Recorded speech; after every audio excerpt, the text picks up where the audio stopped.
15 വർഷമായി കാഞ്ഞിരപ്പള്ളി വിഴിക്കത്തോട്ടിലെ അയ്യപ്പ സേവാ സമാജ പ്രവർത്തകർ സൗജന്യ അന്നദാനം തുടങ്ങിയിട്ട്. തീർത്ഥാടന കാലത്ത് മാത്രമല്ല, മലയാള മാസാരംഭത്തിലും അതിന് യാതൊരു മുടക്കവും വരുത്തിയിട്ടില്ല. ഇപ്പോഴിതാ വിഷുദിനത്തിൽ തീർത്ഥാടകർക്കായി സൗജന്യ സദ്യ കൂടി ഒരുക്കി നൽകിയിരിക്കുകയാണിവർ. ഇത് 3ാം വർഷമാണ് അയ്യപ്പ സേവാ സമാജം പ്രവർത്തകർ ഇവിടെ വിഷു സദ്യ ഒരുക്കുന്നത്. കഴിഞ്ഞ വിഷുദിനത്തിലും 2000 പേർക്ക് ഇവർ സദ്യ നൽകിയിരുന്നു. അച്ചാർ, പച്ചടി, കിച്ചടി, തോരൻ, അവിയൽ തുടങ്ങി പരിപ്പ്, സാമ്പാർ, രസം, മോര്, പപ്പടമടക്കം പായസവും ഉൾപ്പെടെ എല്ലാ വിഭവങ്ങളും ചേർത്തായിരുന്നു വിഷുദിനത്തിലെ സദ്യ.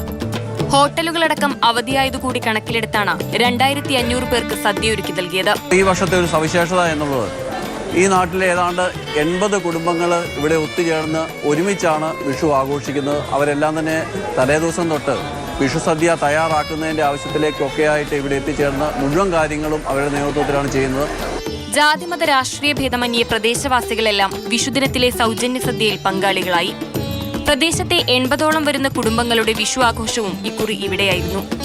അന്നദാന മണ്ഡപത്തിനു മുൻപിൽ കണിയൊരുക്കിയ സേവാ സമാജം പ്രവർത്തകർ തീർത്ഥാടകർക്ക് വിഷു കൈനീട്ടവും നൽകിയാണ് യാത്രയാക്കിയത്. മാതൃഭൂമി ന്യൂസ്, കോട്ടയം.